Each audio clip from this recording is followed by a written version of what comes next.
Assalamualaikum warahmatullahi wabarakatuh. Saya atas nama Wahyuda Karisma, NIM 241910024, mata kuliah aplikasi komputer dan networking, akan menjelaskan UTS pada malam hari ini, yaitu yang pertama sejarah dan berkembangnya komputer. Sejarah dan perkembangan komputer membentang melalui rentang waktu yang menarik dan mengesankan. Hal ini memperlihatkan evolusi yang luar biasa dari mesin raksasa hingga era digital yang kita nikmati saat ini.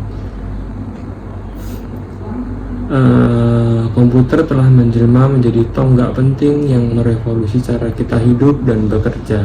Pada awalnya, komputer digunakan hanya untuk mengelola beberapa permasalahan yang berhubungan dengan aritmatika.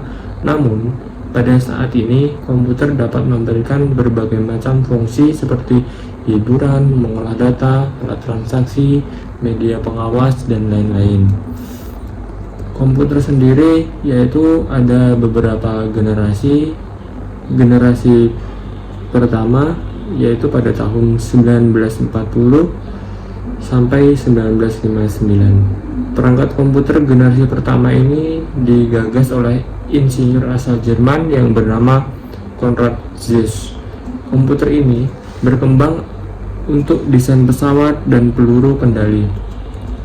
Komputer generasi pertama ini sangat mahal dan besar. Misalnya ENIAC. Komputer pertama dunia mempunyai bobot 30 ton, panjang 30 meter, dan tinggi 2,4 meter. Komputer generasi pertama juga mengandalkan mesin Langmuir, yaitu level bahasa pemrograman paling rendah yang bisa dimengerti oleh komputer. Bahasa pemrograman ini hanya bisa menyelesaikan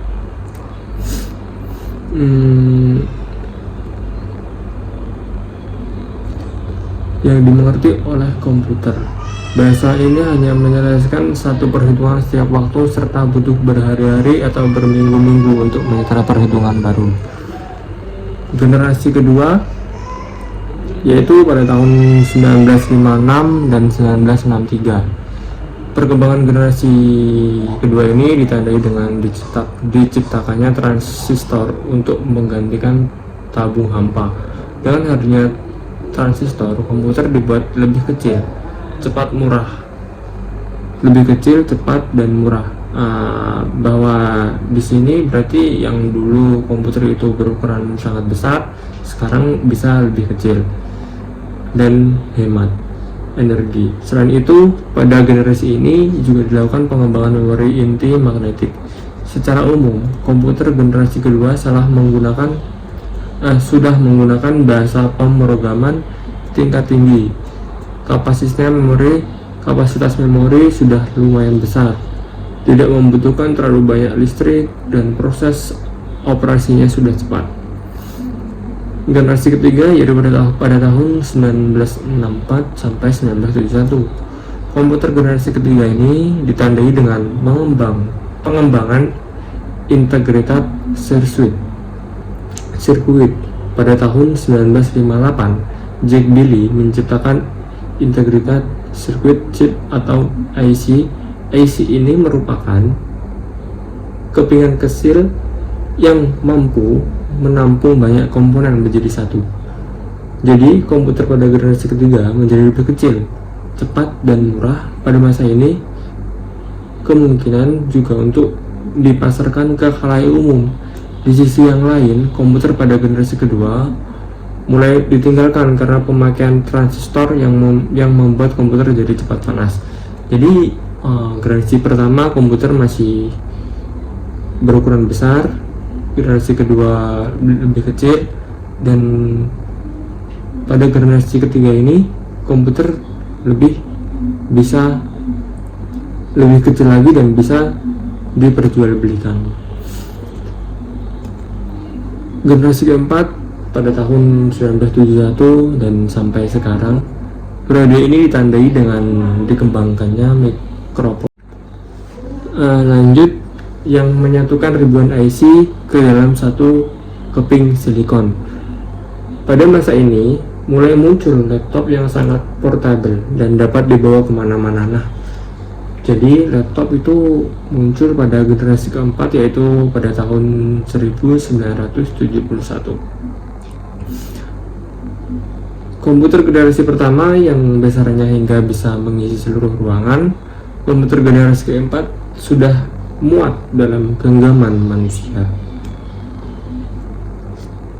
Dan selanjutnya yaitu komputer generasi kelima atau sekarang dan masa depan.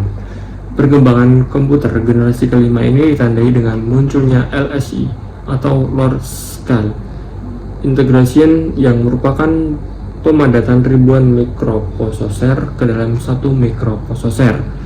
Komputer generasi kelima ini juga ditandai dengan munculnya semikonduktor, komputer kuantum, dan penggunaan nanoteknologi juga akan merubah besaran-besaran wajah komputer yang kita kenal pada generasi sebelumnya. Tujuan dari komputer generasi kelima adalah mengembangkan komputer yang dapat merespon suara, bahasa, dan dapat belajar secara sadar. Selanjutnya, pertanyaan kedua adalah konsep sistem komputer. Konsep sistem komputer itu ada tiga, ada hardware, ada software, dan ada brandware. Sebuah sistem komputer itu yang pertama adalah hardware. Hardware itu merupakan perangkat keras. Contohnya adalah mouse, keyboard, mikrofon, touchscreen, dan lain-lain. Dan software berikutnya adalah perangkat lunak, berisi perintah atau instruksi untuk menjalankan komputer. Tanpa adanya software, komputer tidak dapat difungsikan. Berikut contoh software, yaitu ada Google Chrome, ada Mozilla, ada Microsoft Windows, ada Microsoft Word, PowerPoint, dan sebagainya. Dan brandware, yang terakhir brandware sendiri adalah kita sendiri. Dikutip dari buku Interaksi Manusia, brandware adalah manusia yang terlibat di dalam mengoperasikan serta mengatur sistem komputer, hardware, dan software. Jadi brandware adalah seseorang yang mengendalikan komputer tersebut. Yang ketiga adalah fungsi-fungsi perangkat komputer. Yang pertama adalah hardware, memiliki 4 fungsi utama, yakni untuk memberi output, menerima output, menyimpan informasi atau data, serta mengolah informasi atau data yang sudah disimpan.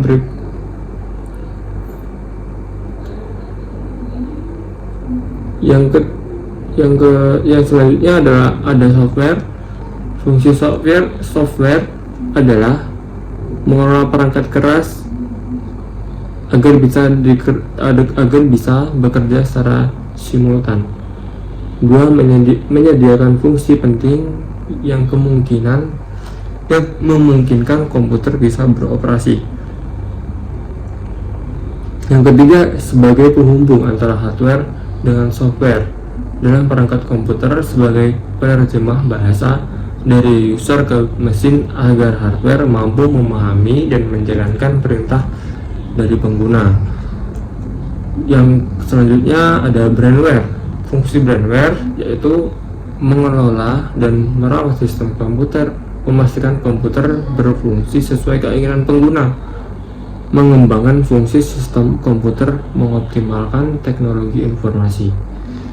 Dan pertanyaan keempat adalah, apakah hubungan teknologi komputer dalam ilmu komunikasi?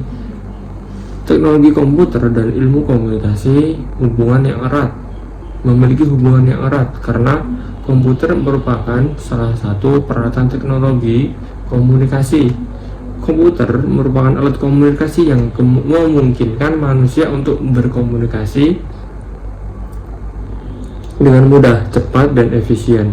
Komputer dapat digunakan untuk mengirim pesan, melakukan panggilan video, dan bertamu dengan orang lain secara virtual.